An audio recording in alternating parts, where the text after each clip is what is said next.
HCI, Web Programming and Entrepreneurship, and I'm going to talk about the workshop of Phidias, which was right here before it was converted into a Byzantine church.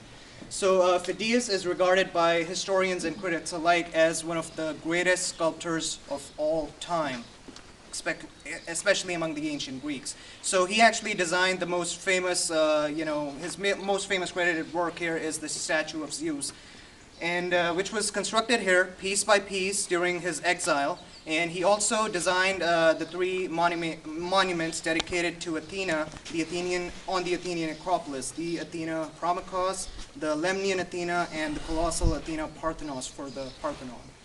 So Phidias left Athens around 438 BC on the completion of the Athena Parthenos.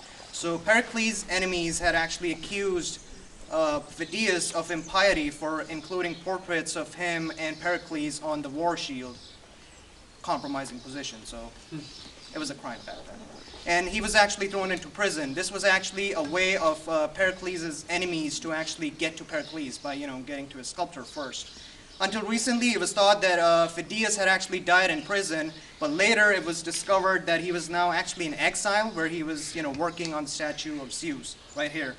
So there are no original works that exist that can be credited to Phidias, because the thing is, almost all classical Greek paintings and sculptures have been destroyed, and the only copies that remain are Roman, and the notes that remain are also Roman, so we don't really have proof that anything could be actually credited to Phidias.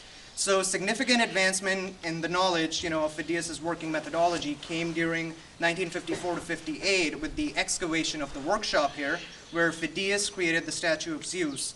And tools, terracotta molds, and a cup inscribed on the bottom which said, "I belong to Phidias," translates roughly to that, were found at the site.